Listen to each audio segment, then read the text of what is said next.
Hey everybody, it's your pal Drew Dracy, and I have a slightly different subject this episode.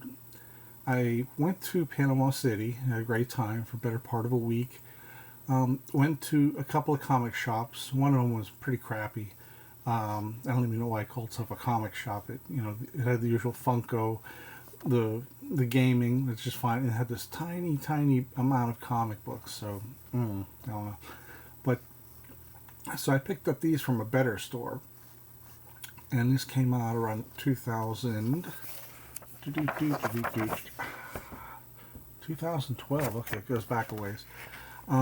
It's one of many attempts to revive the Mighty Crusaders, who, in all honesty, have never, ever sold well in their 70-year history. The Shield, the original Shield, predated Captain America by several months. He was the original patriotic superhero. And then years later, different creators, The Fly, and The Web, he was created by somebody else. And then you had The Fly, who was created by Simon Kirby, and only did like one issue, and then they dragged that for a while. Steel Sterling, Comet, and eventually in 1966, when everybody was in the comic book superhero publishing, thanks to the Batman TV show, and Star Trek as well. So I picked this up, and it's pretty neat. It's finding out they'd made the world a better place. The heroes of the world founded the small town of Red Circle to start families and make a much deserved rest.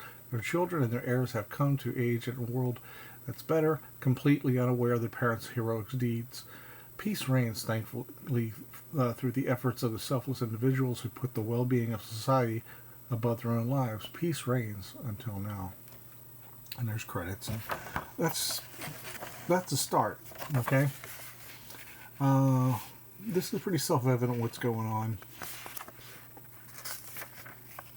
There's an explosion at the town of Red Circle. But there's an early scene 20 minutes ago.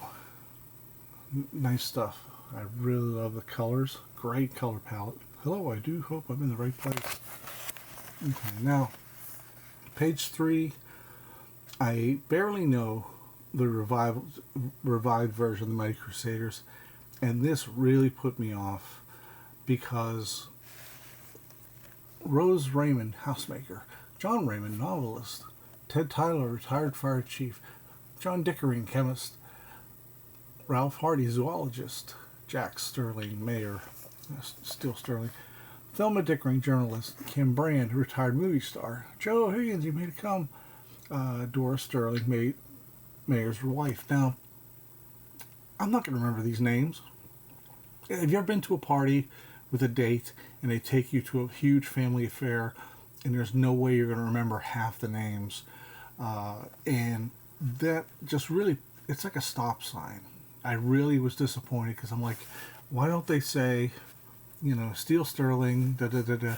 I know that sounds a little corny, but these names, it's too early to throw all these names at a reader.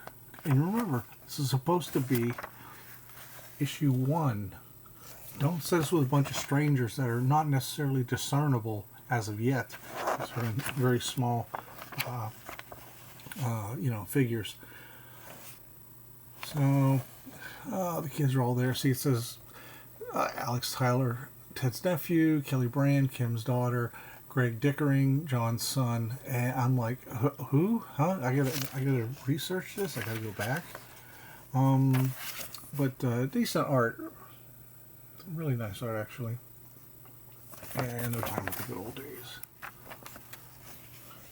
So some of the kids decided to play football. And there's some nice touches. The characterization is good. It's just that so many people being thrown at you. And right now there's not any particular event that calls for. I don't want to say why they're there, but I just find it very awkward right here. It's very well done. I mean, I love the way the dialogue is exceptional. So, hey, toast to everybody. And like I said, every issue is someone's first issue. So this is just a bunch of people and some, you know, they're retired superheroes. Good afternoon, Mrs. Sterling. Won't you show me in? And the creepy looking speech bubble is not a bubble. It's just a scary looking statement printed out. So he takes over the the mayor's wife, Steel Sterling's wife. Kids, follow me. Get out right now.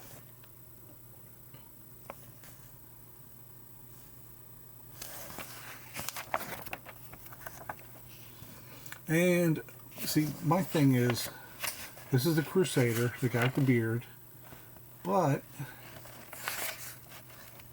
he looks a lot like Jack Sterling. You have to remember which one had the beard.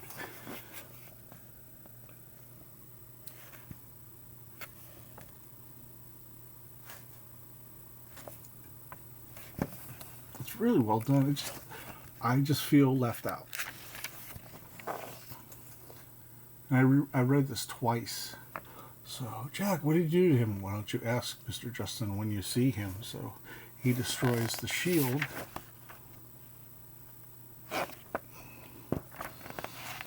And now they're going to go to some underground lair that was in preparation for if this type of thing was ever to happen again.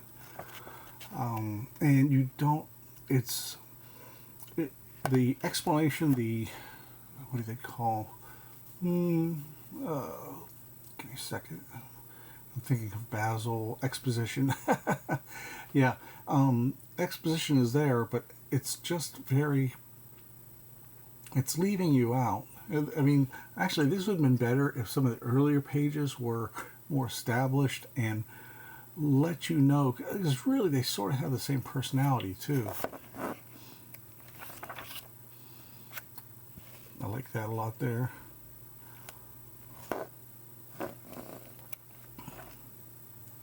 So it's so unsatisfying because it's just, man, it was a good attempt, but it just didn't do anything for me. So then I got this Dark Circle Comics, which came out a few years later. I love that design of the web. It's probably the best design because the original was kind of okay for the time. This came out in 2018. So, like the Mighty Crusaders, after the 1966 run, it only was like a year because as fast as the fad of superheroes came, they went.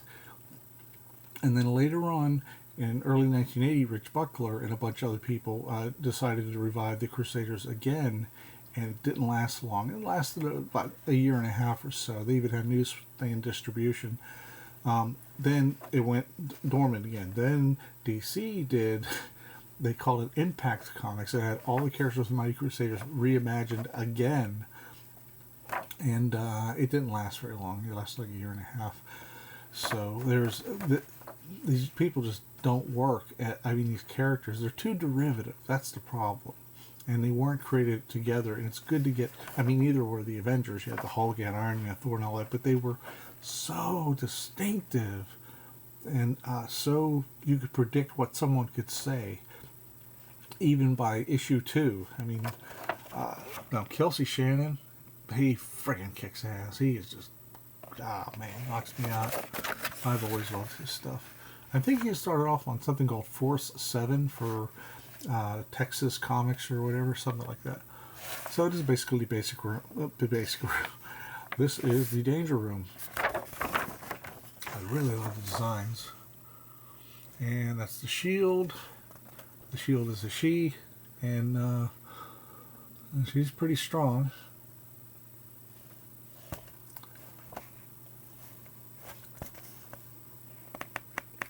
And I like some of the other names. Firefly used to be Fly Girl, and then the Target. I don't know which one's the Target. I'll have to look again.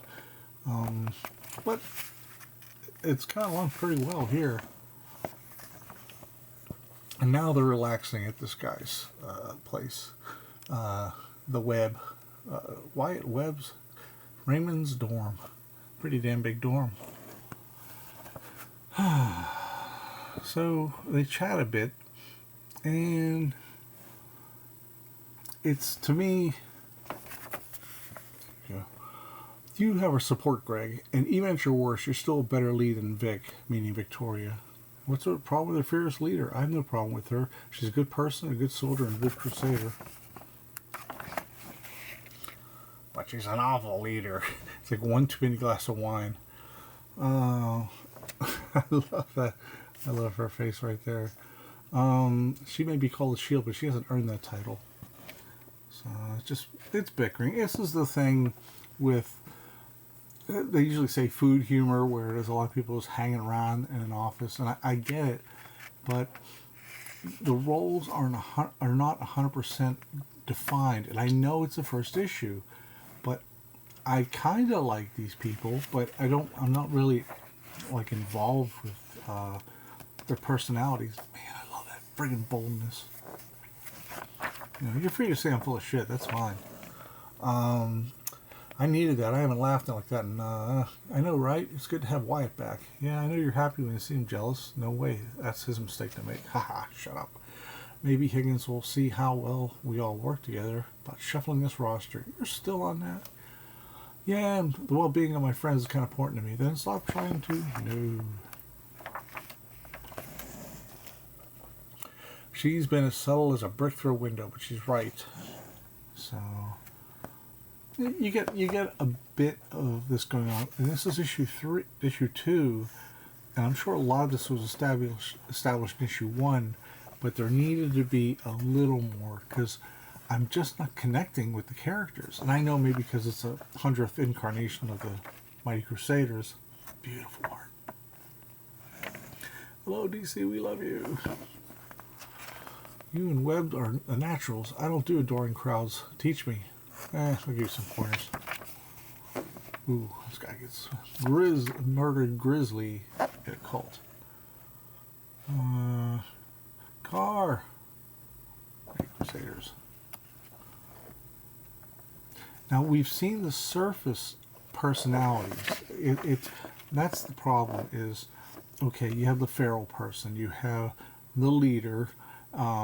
You have Fly Girl, who's sort of like the gossip girl, and she's not entirely terrible. And you have the Comet, he's pretty much the most centered person. But it's not much deeper than that. It's just like, okay, we check this off, we check this off, we check this off. But beautiful art. And there's data files on the shield. And Wilfredo Torres, really good artist, personal friend of mine. Jim Toad does a great job. I just feel left out. The shield, that looks pretty cool.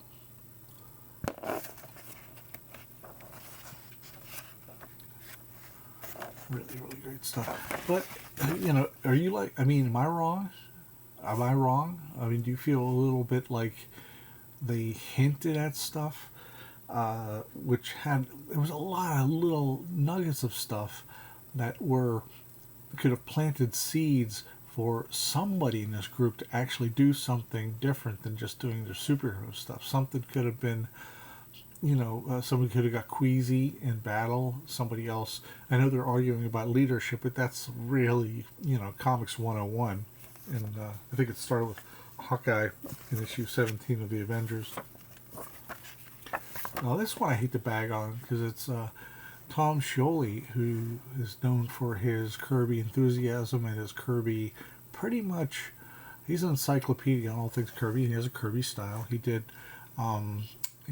3 years of a cosmic story with Joe Kelly that escapes me, and he also did a lot of his own stuff.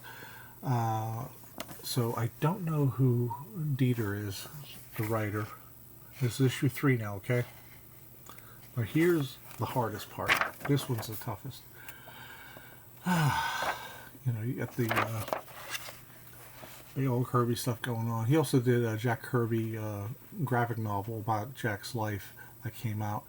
So you have the main character here, Minuteman, is reading fan mail and look carefully. While delivered to us today, this letter has been under the care of a legal firm for the last 20 years. That's impossible. How could anyone from 2 decades ago know that we or Pinstripe could even exist? Would even exist. So in comes a kid who wants to be Bucky to his Captain America. Did someone say Pinstripe? What's with the get up? It's my Liberty Lad costume. If Pinstripe's involved, I'm coming with you. Nope, it's not a game. I'm coming with you. Because Nick, you wait here, and while Mentor and I assemble a strike team. Wait here to be babysat? Fat chance of that. Well, he gets out. He's about to get killed on his own. But this Thor-like character, his name is Order, who trades bodies with a woman called Law and Order. It's very much like Starhawk with him and Alita switching bodies. A really neat idea. And so we get some action. I totally dig that. So here's Pinstripe. Looks, I'm wondering if they were thinking like Grey Hulk from the Mr. Fix-It era. Here's the punch him. He's like talking to the reader. Boy, is that smart. He's practically invulnerable. So, a lot of fun action. And this is, I don't know. I'm going to think of what his name is. It doesn't say right away. But we get it later. Thanks for your help. So, I'm looking. I'm like, who in the frig is this guy? First on-panel appearance. Almost halfway through the book. No explanation. And it was, actually, let me think what else. Yeah, the woman's a mystery, too. I'm like, you don't do that. You have to, if somebody enters a room or if somebody shows up the first time, you have to have some way of acknowledging them, you know. And that's a major fail. Major fail. So here we go. We called him Microwave. Microwave sounds like something you'd call a toaster oven. Hey, who you calling primitive? It appears we have some visitors. Okay, he speaks up, but he doesn't say, silence, Kung Fu dude, or something like that. Well, we go to arrest the Shield because of some mystic whamma jamma where people have an illusion. Like later on, you'll see a group of cops fighting another group of cops, and then, okay, sorry about that. Well, we get back to the group, and I gotta take the doggy outside. So the cops go to arrest Minuteman, but he, for crimes against the citizens in Patriot City, but it wasn't him. It was a duplicate. So we're still here with a couple of guys who don't know their names. But finally, of course not alchemists. And it's like, why did you wait so long? I don't know these characters, and the longer I don't know, I don't care about them. So this is Liberty Lad, the Ant-Man of War. no, the Ant, that's right. Looks a lot like Mario Gully's female version of Ant with the red suit and everything. Man of War and Sea Urchin. Yay, I get to go on a mission. So we get some Kirby-esque action. Here comes the bullet. I thought y'all could use a hand. At least a couple of fists anyway. He has a touch of a southern accent. Kind of like Rogue. This guy's Deja Vu. He's got a cool costume and he can create multiples of himself. I'm Ant-tastic.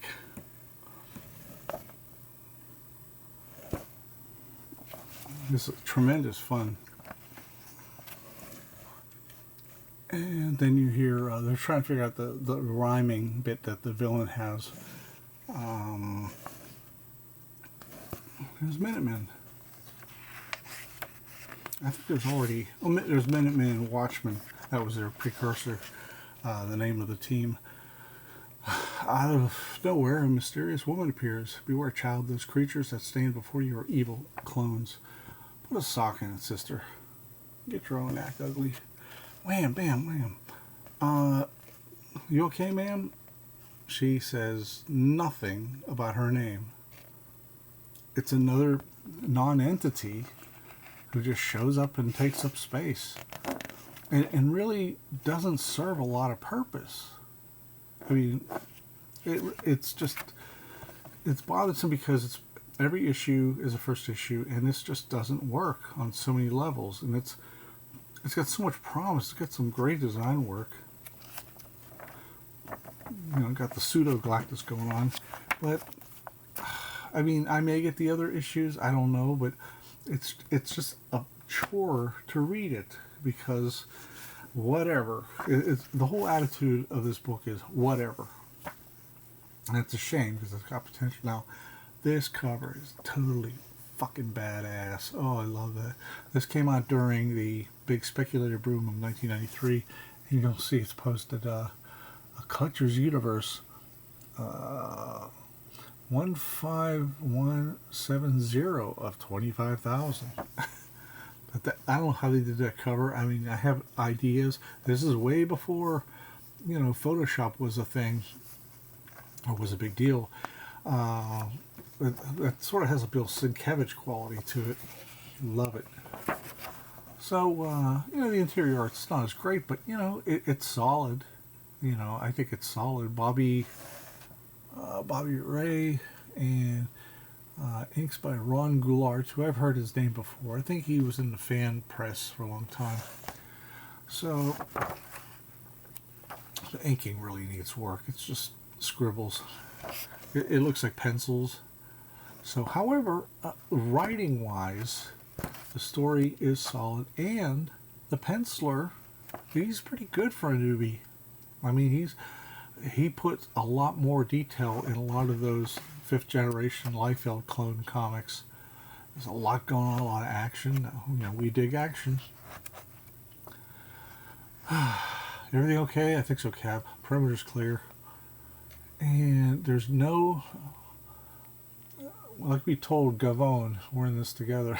I don't know if that's if they misspelled the Italian slang for, he's a Gavone. And there's talk, it's all plot, and I don't know who they are. And as a result, I don't care. That is an amazing shot, though. Word of applause, moment of applause for the penciler. See, for once I'm with Pope. Let's just go Ices, guys. Pardon my asking, but all the time I've known you, you've never been one for a cause. Why now? Because I see them, I don't like myself much. Let's leave it at that. Yeah, see, nothing's really being said. That's pretty spiffy. Who did that? I don't know. But it's, I don't know if it's interior artist for the story. So you got a lot of this going on, and the storytelling is clear. That is a big bonus right there. But you don't know why anybody's doing anything. It's like most of the pages are people shooting at each other. And even the mission is unclear.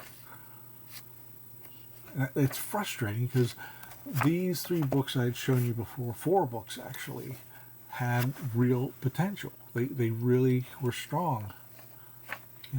With this, I would re-ink it, and then I would combine a few pages that may seem redundant, or take away a scene or two to get you to know the person, so you give a shit about them. Now, I'm going to go back 40 years ago. Now, don't have a fit when I mention this. But Chris Claremont, he kind of perfected the way to introduce characters quickly and make you give a shit about them. So this is the New Mutants Classics. They've had 4 of them so far. They've had up to the Bob McLeod, and then the Bill Sienkiewicz era all done, then a few issues of Steve Lee Aloha. So very solid. So Bob McLeod co-created. He designed all the New Mutants, but he did the oversized graphic novel that was twice the length of a comic, and then this is the first issue where Sal Buscema takes over. I pointed this out in a previous episode, and it's inked by Bob McLeod, who was just fantastic. And since he created the characters, it's a consistency. It works. Now, here's what the best way to do. She moves carefully across the forest floor, and when she does, she leaps a nearby branch, shifting as she does from pure wolf to her half lupine, half human transitional form. Below her is a quarry. Danielle Moonstar, fellow mutant, fellow student at a Professor Charles Xavier School for Gifted Youngsters. The kids are exercising their special abilities. I can't read. With an impromptu game of hide and seek. Danny's about to lose. Boo! And she's cracking it. And she has a accent. She's Scottish. You should have seen your face. You look fit to bust. What are you doing sneaking up on me? I was supposed to. I was it. Hey, you scared me half to death. Don't be angry, Danny. It's only a game. 'Tis only a game. I gotta get that right. I didn't feel so good. And then along comes a couple of guys, Bobby and Sam, also New Mutants.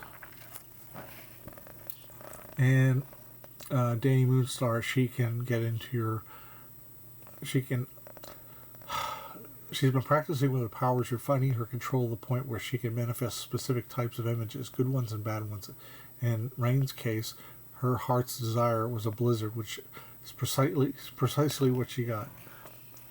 Is the snow real, Donnie? As far as Rain's concerned, what's important? We got to finish our game of hide and seek. If no one has objectives, takes off.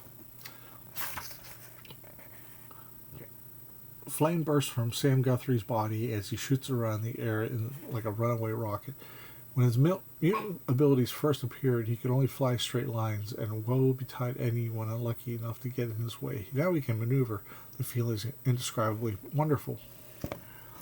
So he gets clumsy, he hits a tree, and Roberto DaCosta's transformation into a being of raw energy, possessing high, irresistible... I can't read. Possessing nigh irresistible solar fused strength. And they get in touch with the professor, and that's what you do. That's what you do. I know these people now, and the book's only like a third of the way, not even a third of the way. And this is issue 8. It's not issue 1 or 2. Now, I will offer a caveat though. I know these older books are very wordy, and I'm not saying you have to, pour on the purple prose. And actually, back at this time, Claremont was actually a little more controlled than he got later, where he would just, filling pages with words for poor Tom Orzechowski to fill in with hand lettering. But see, it's like they have different shapes too, different body types,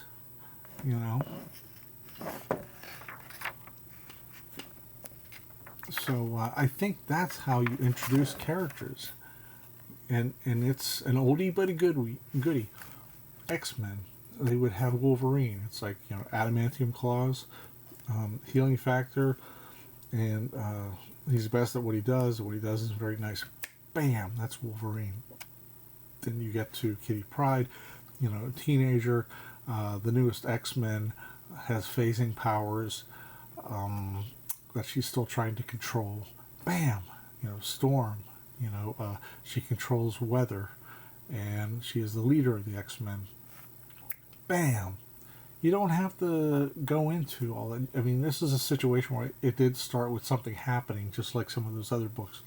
But I think it's a lesson that I mean, those books aren't around anymore, so it's late in the game for that. But I think it's something new writers, if you're going to do a team book, that you establish these people. That first one drove me nuts because I didn't know everybody at the picnic. This picnic drove me nuts. Hold on a second. I gotta go back to that.